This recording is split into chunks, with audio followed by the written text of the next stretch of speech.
NFL Week 2 is officially underway, and we've got a lot to cover, so let's dive right in. Starting with Minnesota at Philadelphia. It was a fantastic game last night. And before you start freaking out, whoa, Kirk Cousins didn't score that many points in my league. This is a 6 point passing touchdown league. Settle down. But the story of the night was DeAndre Swift. 28 carries, 175 yards, both career highs, a touchdown, 3 catches for 6 yards. This was a statement game for DeAndre Swift. I gotta say, this is exactly why I had Swift ranked as highly as I did during the preseason. With the offensive line with Philadelphia and Swift's individual talent, this was bound to happen, and I'm all for it. And you can't really say that it was just the offensive line because look what Rashad Penny did. 3 carries for 3 yards apiece. Like, Swift's the guy. So I'm excited about that moving forward. Alexander Mattison, disappointing performance, obviously. Did lose a fumble, which hurts his overall performance. But honestly, just negative game script is what really did this did him in this game. I do expect better things from him. Philadelphia is a tough defense. They looked really, really good, causing multiple fumbles, even on plays that didn't count. So, yeah, definitely a tough matchup. Expect him to bounce back. Getting the Chargers next, I think that's a good spot for Madison to bounce back. On to the pass catchers. A.J. Brown was a little salty that he wasn't seeing the ball enough. He did end up out-targeting Devonta Smith, but Smith had the better day with a couple of long balls that absolutely paid off for fantasy managers. You love to see that. And Justin Jefferson here, an unfortunate fumble at the goal line that lost Minnesota possession of the football. Could have been the difference in this game, honestly. But Jefferson is really, really good, and I know I don't need to tell you that. But hopefully you started your studs because that's what you're supposed to do in fantasy football. I know the Darius Slay matchup was less than ideal last season, but hopefully you didn't get cute and bench Jefferson because he is that guy. Moving on to Jordan Addison, I'm getting really enthused by how they're employing him on this roster. 5 targets, 72 yards, and a touchdown. The kid can play. I think he's a legit starter, like just a lock-it-in flex, and he's going to continue to progress as his rookie season goes on. So I'm really excited about Addison moving forward. KJ Osborne, touchdown dependent here. He had a couple bad drops this game that would have made his receiving totals a lot more impressive and more valuable for your team. In deeper leagues, I'm thinking probably a 14 team. Definitely a 12 team. Well, I should say that the other way around. A 12 team maybe, a 14 team for sure. Osborne should still be a flex consideration moving forward. Big day for Hawkinson. 7 for 8 targets, 66 yards, 2 touchdowns. Love to see it. Big game from Hawkinson. This is why he's ranked inside my top 3 at the position. He has these spike weeks that totally make a difference whenever you're playing against a guy lesser to Dallas Goedert, who still only managed to put up 11.2. They definitely made an effort to get him more involved in the offense this game. A lot of dump-offs to him, so good to see that he's not lost in the offense here. So, yeah, that's kind of it for this game. Let's move on to our first Sunday game, which is going to be Green Bay at Atlanta. Now, I'm going to kind of skim over the quarterbacks here. I think if you're starting Jordan Love, it's probably in a league larger than 12 teams or a 2-quarterback league. But this game, I think, is going to have a slow pace of play, given how Atlanta likes to run the game, literally run the game. So I'm not exactly counting on Jordan Love to repeat his performance. Again, remember, 6-point passing touchdowns here. But, you know, he can start in deeper formats for sure. Moving on to the running backs, Aaron Jones did not practice on Wednesday or Thursday. I'm recording this on Friday morning, so Friday practices have yet to occur. If he is a full participant, then I think it's all systems go for Aaron Jones. He was really efficient on the touches that he got. I mean, only 11 touches in this game, but 26.5 fantasy points. Obviously, you can't expect 2 touchdowns every week, but he's still a good player. Needs to be played if he's playing. A.J. Dillon, if Aaron Jones misses, this becomes more interesting for sure because he's going to see more volume. Has a little bit of involvement in the passing game, and we've seen that from him in the past as well.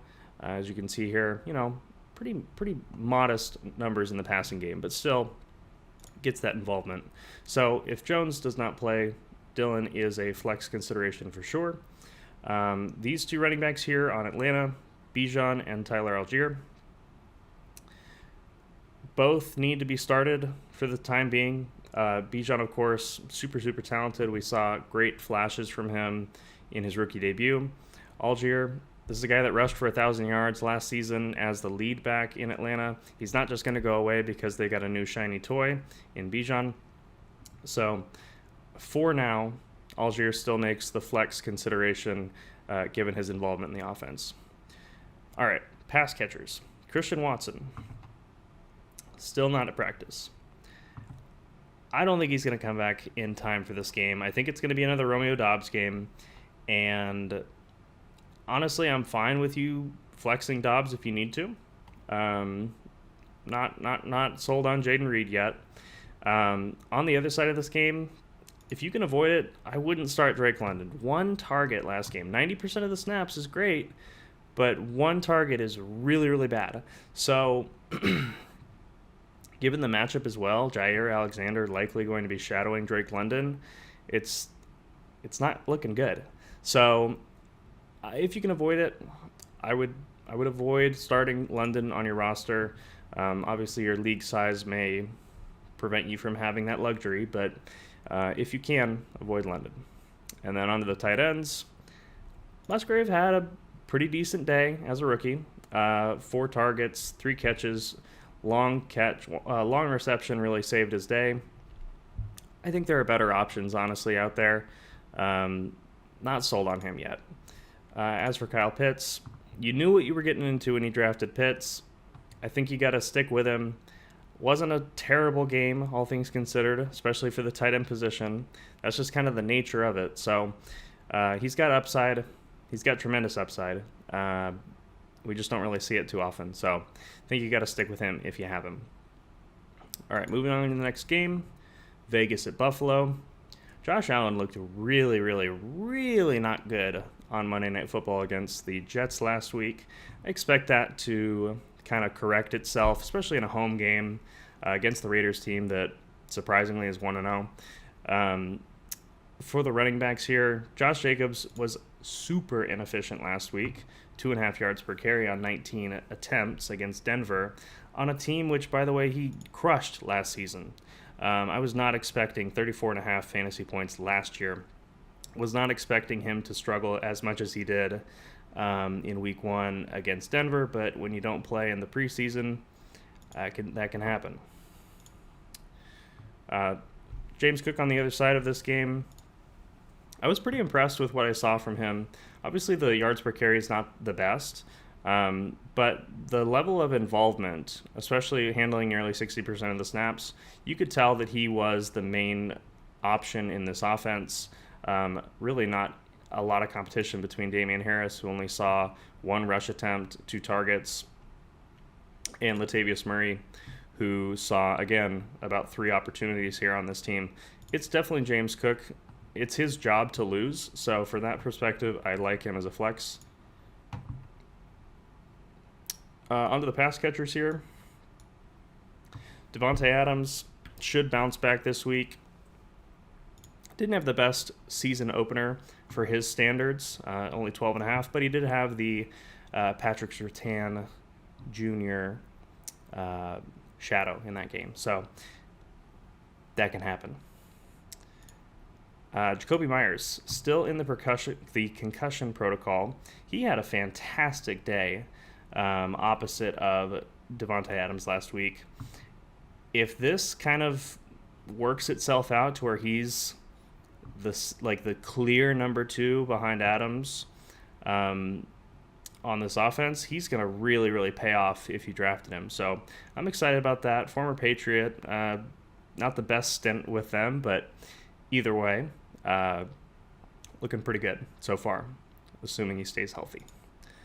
On the other side of the game, Stephon Diggs, you're obviously starting him. Gabe Davis, he's got boom potential on any given week.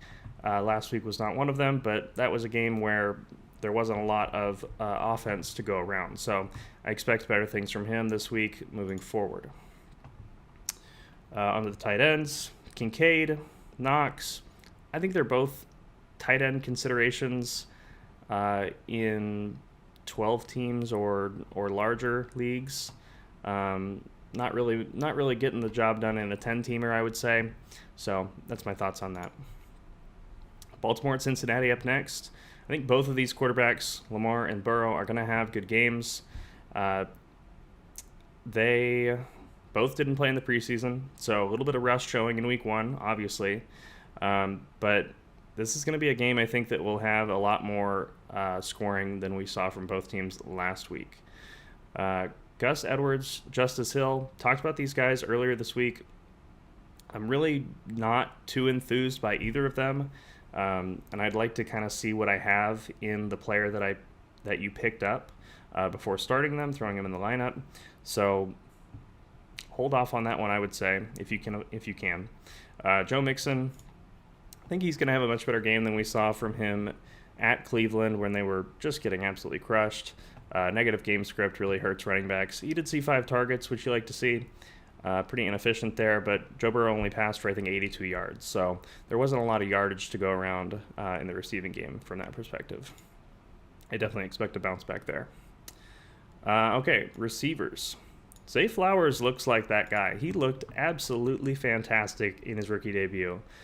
Houston defense, which doesn't have bad corners by any means, but 10 targets, 9 catches, 78 yards. It's important to note that Mark Andrews was absent for this game. He's remained limited with a quad injury, so if he's not good to go again, Zay Flowers, fire him up. Bateman and Odell Beckham, I'm going to wait on those guys still if I roster them. Just not convinced that they're capable of really showing up. 40% of the snaps, 39 technically. And then Odell Beckham was out there a lot, only saw 3 targets, so I'm not too enthused by that. On the other side of this game, Jamar Chase, T. Higgins, those are your guys. Please don't overreact to week 1. 8 targets is really good, especially in an offense like this.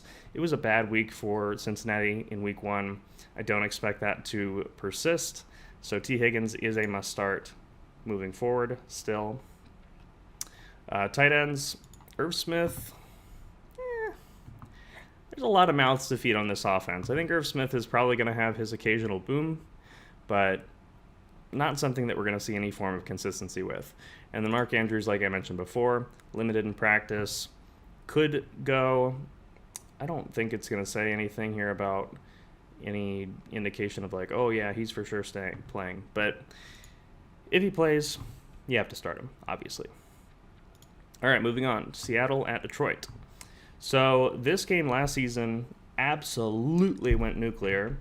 Let's go ahead and take a look at that. 2022, Seattle, 41 points for Goff. Obviously, 6-point passing touchdown in case you're just now tuning in, which is not possible. But hey, either way, in case you missed it the first time, a lot of yards in this offense last season.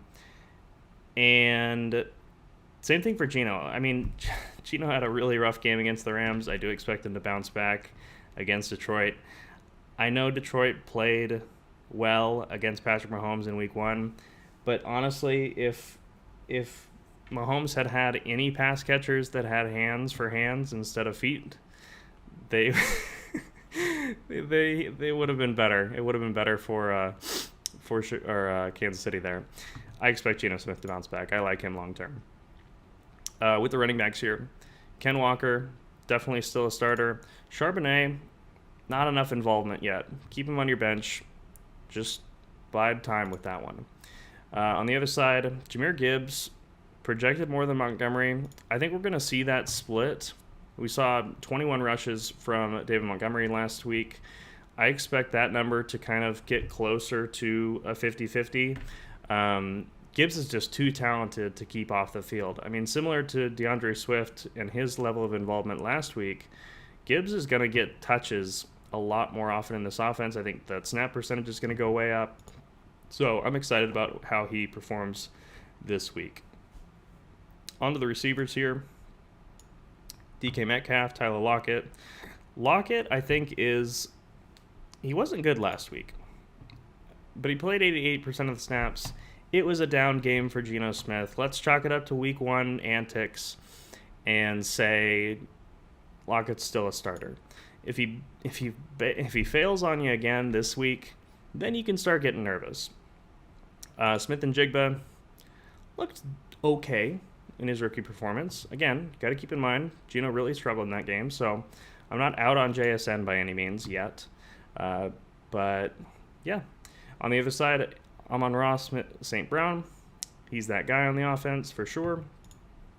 Josh Reynolds in a deeper league, I could see making your lineup. But, I mean, there's a reason that Josh Reynolds probably went undrafted in your league, so not really all that in on him. Sam Laporta, I think he's a good option moving forward. Saw a lot of snaps, 5 targets, 5 catches, very efficient. I like him as a potential T.J. Hawkinson replacement. We'll see if he reaches the heights of Hawkinson this season. That would be pretty lofty, but it's a good role to have in that Detroit offense. All right, next we have Indianapolis at Houston. Anthony Richardson. I expect him to, as you can see here, not on the injury report, should be able to put in a full game against the Houston Texans. I love the 40 yards rushing and the touchdown that we saw from him in week 1. And he wasn't honestly that bad as a passer. So he was good enough to keep Michael Pittman afloat in a big way. And I think that Richardson he's going to be pretty good this year. So I'm happy about that. CJ Stroud, on the other hand, not as impressed, for sure. Did see 20 yards rushing. That's not horrible. But, yeah, no touchdowns in his debut. Hopefully that changes this week for him. Now, Zach Moss, after breaking his arm, is practicing in full. And it is important to note that the Colts are in talks with Leonard Fournette. So that could be an option. I don't think he'll play before Sunday this week if he were to be signed. But, yeah, that's a possibility that might be on the horizon, so keep your eye on that. Deion Jackson did not look good, just over 1 yard a carry. Obviously, the involvement in the passing game, given Anthony Richardson as the quarterback, is promising. But it's kind of a mess back here. You got some funk. There's some funk in that backfield. So, on the other side of the game, Dameon Pierce was really underwhelming last week. The yards per carry were down. The snap percentage was down, given Devin Singletary having some involvement. Let's see what he got. I don't think it was too much, but 21%. So, not really a big concern there. Either way, just not a great showing. Now, it's important to note that ETN ran all over the Colts last week. I wouldn't say Dameon Pierce is as good as Travis Etienne, but it's an opportunity for a bounce back for sure. 6.7 is not what you're expecting from Pierce. He should be better this week. On the receiving end, Pittman, I think, Pittman's kind of a risky flex given the quarterback situation, but we saw that he was getting targeted quite a bit in week 1. 11 targets, 8 catches, 97 yards, and a touchdown. I mean, that's fantastic production for Pittman. So I think you start him until he burns you. It's just it's a little risky, of course. We talked about that during the preseason. Quarterback had accuracy concerns, and so occasionally there will be off games. But Pittman, I think Pittman's definitely a lock-it-in flex, given his performance last week. Nico Collins in deeper leagues, totally fine with you starting him. Saw 11 targets, which is great. 80 yards, not bad at all. Should be good there, and it's a good matchup. Colts don't have the best secondary, so if you're really desperate, Robert Woods saw 10 targets, 6 catches. He could make your lineup again if it's or he could make your lineup this week if it's a deeper league. So for sure there. Tank Dell, let's hold off on him. He had a lot of preseason hype that moved him up draft boards quite a bit before September, but 48% of the snaps with a wide receiver is just too low. So wait on him. Tight ends, Dalton Schultz, 3.4. This is a little concerning to me because he was ranked inside my top 12. Obviously, it's a long season, but I think that Schultz might be the odd man out in this receiving room, which is unfortunate to see for sure. All right, next up, we've got Kansas City at Jacksonville. Both quarterbacks, obvious starts. Pacheco, he did see those 4 catches last week, which was interesting, we'll say, considering he barely caught the ball at all as a rookie. But I think this is a game where Pacheco, if you are desperate, you can start him. Wouldn't start McKinnon yet. He didn't do a whole lot. He had only 31% of the snaps. So I'm holding off on McKinnon if I can. Travis Etienne, of course, is a play. Bigsby, didn't see enough of the snaps. Wasn't efficient. Found the end zone kind of just on a gimme. So not really. Just wait on Bigsby. Bide your time with that one. Wide receivers here. These guys are all unstartable until proven otherwise. On the other side, Calvin Ridley looked fantastic last week. Christian Kirk really disappointed. 60% of the snaps, only 3 targets. I do expect that to change this week. Kansas City is one of the worst defenses against slot receivers. Christian Kirk is operating exclusively out of the slot, it seems, as of week 1 at least. So Zay Jones, with nearly 90% of the snaps, he is playing on the exterior alongside Calvin Ridley. This 16.5 fantasy points from Jones was really unexpected. I wouldn't necessarily count on that every week from Zay Jones. I mean, this was a guy last season that had moments, absolutely, 24.5, but also 4, 9, 6. And this was without an elite number 1. I mean, he was running the similar amounts of snaps and routes and everything. So just maybe a sell high. If he does it again this week, I don't know. I'm not convinced. I mean, this is his 7th season, I want to say. No, it says 6 here. Let's see, 1, 2, 3, 4, 5, 6. Yeah, 7. So that's how that works. Yeah, so 7 years in the league, and we really haven't seen it from him consistently. So I'm more inclined to believe that this is not going to last. Tight ends. Kelsey projected an absurd 20.5 fantasy points, which is absurd for anyone besides Kelsey, of course. That was pretty much his season average last year. So if he plays, obviously start him. I mean, what are we doing if we're benching Kelsey? But anyway, Evan Ingram had good involvement in week 1, 5 catches, 5 targets. I expect that to, for the most part, stay pretty consistent for this team. So I like that. Okay, we'll move on to the next game here. Chicago at Tampa Bay. Fields, he's going to bounce back. I wouldn't worry about it.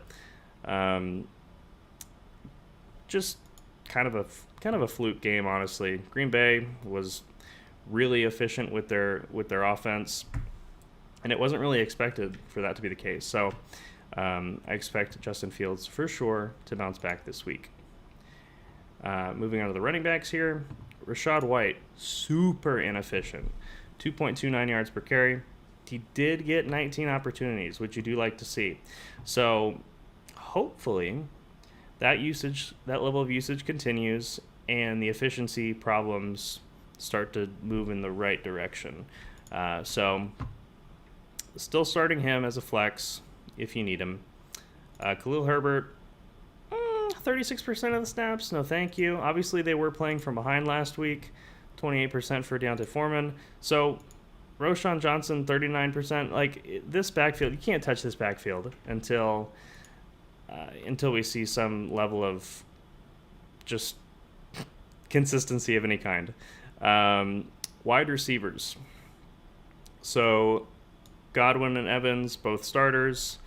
DJ Moore, he's got a tough matchup this week.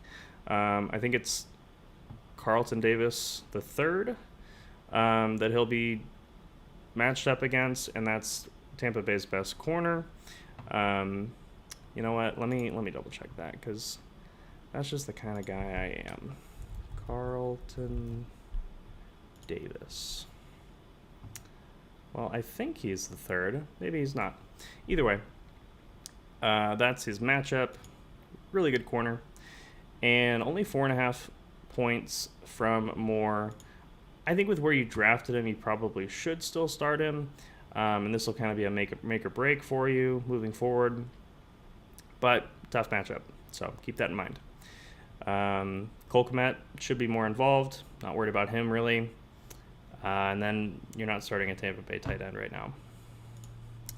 All right, LA against Tennessee. So Herbert, obviously going to start. Eckler, we're going to monitor his situation. He has missed multiple practices with his ankle issue. Eckler he's a guy just like us. He plays fantasy football. He will inform us in some way whether he's good to go or not. If he's not available, Joshua Kelly is the clear backup that's going, and I talked about this earlier this week. 16 carries, 91 yards against Miami. Tennessee's run defense, on the other hand, is likely not going to allow anything near this well if Kelly gets the starting job. So I know Josh Kelly was a really high priority ad in waivers. I don't think this is the matchup to employ him in your roster if he's the starter. I just putting that out there. Derrick Henry, of course, going to start for your fantasy team. Onto the receivers, Keenan Allen, Mike Williams. Both of those guys should be in your lineup. Hopkins missed multiple practices, I believe also with an ankle issue. Doesn't appear to say here. Pretty certain that's the case. Could be his foot. It's a lower extremity. Either way. 13 targets, 7 catches. The volume is definitely there. Not the best performance overall. But the Chargers just let Tyreek Hill go absolutely bonkers. Not expecting Hopkins to repeat that by any means. But we know that the Chargers can be thrown on. So if Hopkins plays, he's in your lineup for sure. Treylon Burks, I'm not the biggest Burks fan, to be completely honest. If Hopkins doesn't play, I think he finds his way into your lineup. Otherwise, I don't know. I'm just not really sold on him. So that's kind of my thoughts on that. The tight ends here, Gerald Everett. It's a tight end, so 5.3 is not all that bad, all things considered. And then Chico Okonkwo put up a 0 last week on only 2 targets. It's only up from here. I mean, he could go 1 target or 0 targets, but I doubt it. I think Chig can play on your team if you need him. All right, going on to the afternoon games. New York at Arizona. So Daniel Jones looked really bad. Josh Dobbs looked even worse. I expect Jones to bounce back. The Giants are the only team in the NFL to have not scored a single point yet this season, so they're looking to make that change. Saquon Barkley, obviously you're still starting him. You start your studs. Don't get cute. James Conner on the other side. 19 opportunities. You love to see that. Very inefficient in the passing game. 8 yards on 5 catches. But Josh Dobbs is dumping him off, and those points all count the same in PPR. So I'm good with starting him moving forward. He's got very little competition in his backfield, so that's kind of why I had him ranked inside my top 20 in the preseason. On the other side of this game with the receivers, these guys, nobody's really moving the needle for me, unfortunately. Marquise Brown had a decent outing. Obviously nothing incredible, but when you consider how his quarterback performed, 132 yards, there just wasn't a lot to go around. So I'm still starting Marquise Brown in the flex if I have him, unless you've got a better option. But I think that Marquise Brown is going to more likely than not kind of level out around that 10, but he's got a great ceiling, so I'm fine with you starting him still. Zach Ertz, a player that I liked after his recovery from injury. 10 targets. You love to see that.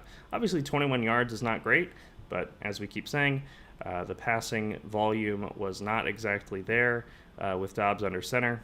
Still, we're looking for points here at the tight end position any way we can get them. Catches are preferred. Darren Waller, 54% of the snaps is surprisingly low in a game where they were crushed relentlessly by Dallas.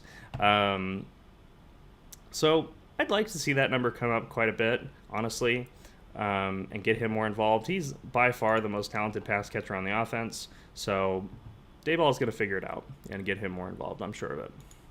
All right, next up is San Francisco at LA with LA hosting. So right off the bat here, Christian McCaffrey, he's that guy. Don't worry about him. Cam Akers. It's a little bold that they have Akers projected ahead of Kyren Williams, honestly. 35% of the snaps to his backfield mates, 65%. So, honestly, if you're starting either of them, which I wouldn't, I'm going with Kyren Williams. But this San Francisco defense is legit. And they absolutely bottled up Najee Harris last week. Najee Harris definitely more talented than either of these guys. So I'd like to avoid those running backs if I can. On to the pass catchers. Puka Nacua did not practice on Thursday with an oblique issue. If he's out, then I think you can move Tutu Atwell into your flex, given how he performed last week against Seattle. Obviously, San Francisco defense, you got to lower expectations in general, but I think it's going to be him over Van Jefferson or Tyler Higbee like we thought it would be last week. We thought those guys would be the preferred options last week, but Atwell and Nacua really showed out. So I think that's more legit than not. As for San Francisco, Ayuk and Samuel both need to be in your lineup. I honestly think that Samuel's going to take over this game versus Ayuk, given the defensive scheme that the Rams like to employ. So look out for that. And then tight ends, I don't know. 91% of the snaps is good. Higbee is one of my, he was ranked inside my top 12. I do like the guy for sure. And I could certainly see him having a similar performance this week. I think he's still probably a starting option given the state of tight end. But yeah, George Kittle, obviously you're starting him. We'll move on to the next game. New York at Dallas. So let's talk about Dak Prescott. 6 fantasy points last week. The Cowboys were killing the Giants every way they could, and they didn't have to throw the ball. 24 attempts is a lot more than I actually thought he got, but it's just they didn't need Dak. And with the Jets, honestly, I don't expect them to throw a whole lot effectively either, especially given how Josh Allen performed last week. Jets defense is really good. There's no denying that for sure. So if you've got Dak, maybe make other plans. I don't know. This is kind of an interesting start to the year for Dak, I think, and he's going to be potentially a buy low candidate coming out, moving into week 3, we'll say. On the running back portion, Breece Hall looked fantastic. Didn't have that finishing speed on some of those big runs to take it all the way to the house, but Hall looked like the better of the 2 running backs for sure. Obviously an absurd 12.7 yards per carry. Dalvin Cook on the other side, 2.5. So it seems pretty clear that the best running back on this roster and the one you want to roster is Breece Hall. I will admit that I was wrong on fading Breece Hall in drafts. I didn't realize it was going to be this early that we saw him looking as good as he does. So I apologize if you took my advice on that. That's kind of the part of the gig. So on the other side, Tony Pollard, obviously a fantastic performance in week 1. All they did was run all over the Giants, so you expect that to persist. Jets defense is tough, as I mentioned. Pollard is still a must start. On the receiving end, Garrett Wilson, man, I have yet to mention it, but obviously the fact that Aaron Rodgers is out for the season with a torn Achilles is a terrible outcome. Very sad to see.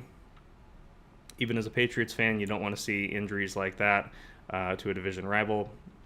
And yeah, Garrett Wilson's stock has definitely tanked with the news that Zach Wilson will be his quarterback yet again. He made a fantastic circus catch that saved his fantasy day, but these low target numbers, we saw it when Wilson was the quarterback last year. Anytime anyone was throwing the ball, Mike White, Joe Flacco, anyone was throwing the ball, they were getting a lot more looks to Wilson, and so I'm a little worried about his season-long outlook, especially considering where he was going in drafts. Nothing you can do about it, though, really. CeeDee Lamb, obviously a starter, didn't do a whole lot because Dak didn't do a whole lot. He's going to probably draw the Sauce Gardner shadow, so not ideal there, but CeeDee Lamb's a super talented player. You got to start him still. Brandon Cooks with a sprained MCL did not participate in practice on Thursday. He could still go this game, but it's a tough matchup. If you have better options, I would avoid. Only 59% of the snaps last week was not all that enticing either. Tight ends, maybe Jake Ferguson in a deeper league. I'd be fine with that. He saw 7 targets, which is good, and maybe has the opportunity to kind of perform a little bit better. But yeah, that's kind of how I feel about that. All right, moving on to Washington at Denver. So starting off with the running backs here, Gibson really underwhelmed last week. 35% of the snaps, 3 rushes, lost a fumble. He only finished with 0.9 fantasy points. And Denver's defense is no slouch. I'm definitely benching Gibson. And honestly, Brian Robinson had a pretty solid day. Obviously, receiving touchdown helped his numbers for sure. But this matchup, man, I'm not really all that enthused about starting Brian Robinson. So avoid him if you can. I think this whole backfield's kind of not good at the moment, especially given the matchup. Javonte Williams, 45% of the snaps. Looked pretty good. I will say not as good as Breece Hall, who suffered a very similar injury last year, but 4 catches on 6 targets. You like to see that. And Washington's defense is not the toughest, so I think that's okay. Samaje Perine, he's going to remain involved for a little while, given the situation with Javonte, but I think that, both of these guys can make your lineup if you absolutely need them, but I prefer Williams over Perine, of course. All right, on the pass catchers, Terry McLaurin has likely Terry McLaurin likely gets the Pat Surtain shadow, so don't love that. Jahan Dotson may have a bigger game as a result of that. Curtis Samuel last week, 65% of the snaps. He was efficient, for sure. We saw this from him early, like the first month of last season, where Curtis Samuel really came on early. And obviously we haven't seen a performance to this degree, especially these first 2 weeks. But I think in a deeper league, you can take a flyer on Curtis Samuel for sure. Jerry Jeudy, a full participant at practice. He was, according to the coach, very close to starting in week 1. So I think that this is his week to go, and you should feel comfortable throwing him in your lineup if he gets the official nod. Cortland Sutton, on the other hand, 86% of the snaps, really low receiving volume. Did have a touchdown that kind of saved his day. I am not super high on Sutton. And then tight ends, Adam Troutman's the only guy on the roster, it seems. So if you need a desperation play, we'll say, He's a player I like a lot in DFS, very cheap. But honestly, not a horrible option, given that Denver just doesn't have anyone else to do the job. And they seem to target the tight end. So I think that's a sneaky play right there in deeper leagues. Logan Thomas had a really good game last week, saw 8 targets. I mean, tight ends, you chase volume. So Thomas is getting volume, throw him in your lineup. All right, on to Sunday Night Football. Miami at New England. How about Mac Jones? I just for a moment here, bear with me. 54 pass attempts last week. That is not the norm by any means. Now, Miami and the Chargers went back and forth in a shootout last week. I'd be shocked if the same thing occurred, given New England's defense. But shout out to Mac Jones, playing well last week against the Eagles. Tua, obviously, great game. 466 passing yards.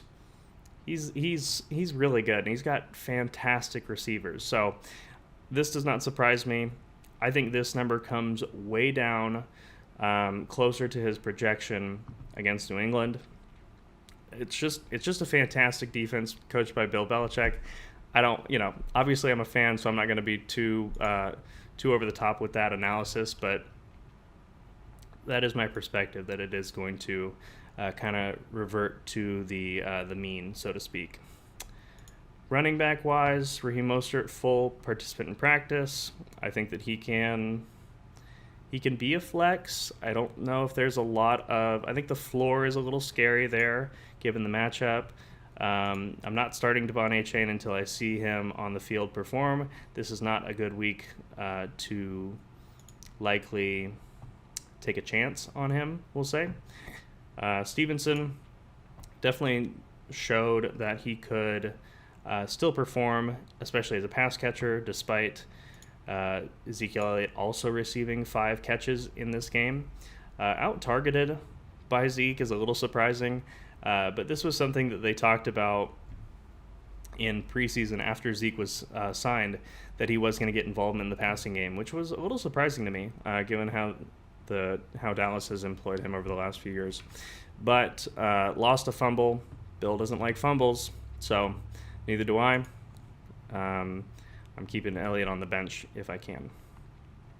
Pass catchers here. Kendrick Bourne being projected 6.5 fantasy points is borderline criminal. Now, we do need to check on Devontae Parker, and we'll do that right now. Limited with his knee issue still. If Parker plays, lower expectations for Bourne, but I don't think Juju's the guy, honestly. And I hate to say that as a Patriots fan, but I think the reality is that Bourne has more upside right now in this offense. So going with him. These two guys, Hill and Waddle, yeah, they're all right. They'll be in your lineup for sure. And then Hunter Henry, I think he's a good option at tight end. If you were able to pick him up off of waivers or something like that, good option. All right, on to the Monday night doubleheader. New Orleans at Carolina up first. Running back wise, I do expect Jamal Williams to have a better game than we saw against that Tennessee defense, like I talked about earlier. It's a tough matchup. Carolina not nearly as tough against the run. So Jamal Williams, I think, can be a flex for sure. Miles Sanders, 6 targets, 4 catches. You like to see that. 4 yards per carry. Very good. 24 opportunities, given the targets. So, yeah, Miles Sanders, a good option for sure. On the receiving end, DJ Chark may or may not play. We don't know yet. Limited on Thursday. Thielen, Mingo, no. If you're starting a Carolina pass catcher, it's Hayden Hurst. On New Orleans, Olave, Michael Thomas. I think those guys both make your flex/starter. Rashid Shaheed in a deeper league, maybe, but 54%. I don't like to see that. And a fumble loss, not good. But yeah, he's boom bust for sure. So if I can avoid that, I would. All right, last game of Monday, Cleveland at Pittsburgh. Watson looked pretty good in the game where Cincinnati barely competed. 154 passing yards, not the best. The weather conditions were not great. It was good to see him getting involved in the rushing game.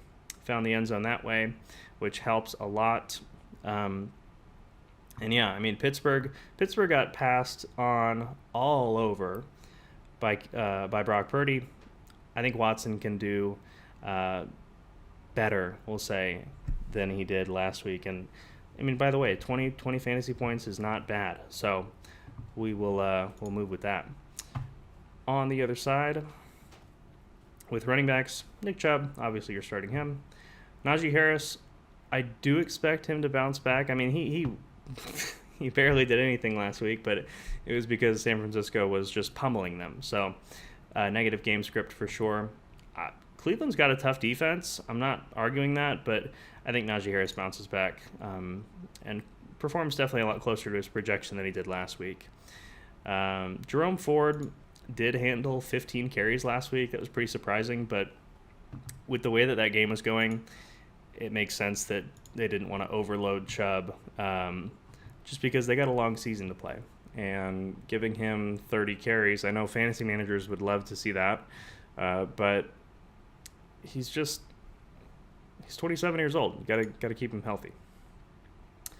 On the receivers, Amari Cooper, not great, but not a lot of passing volume to go around. I expect that to change in this game. Like I said, Elijah Moore, I think in deeper leagues can be a flex consideration. Looked pretty good. Matched Cooper in targets to lead the team, so that's promising. On the other side, George Pickens. I think that it's going to be a tough matchup. Denzel Ward likely will be the matchup there, which you don't like to see.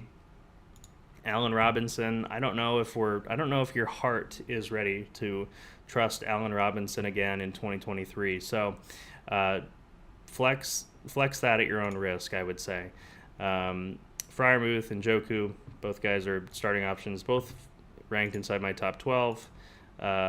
Despite neither of them doing a whole lot, one catch for a touchdown, that's good from the touchdown perspective. Numbers should go up for both of those guys. So that pretty much wraps it up. Thank you for watching. Hope you enjoyed. We'll talk to you next time. Bye-bye.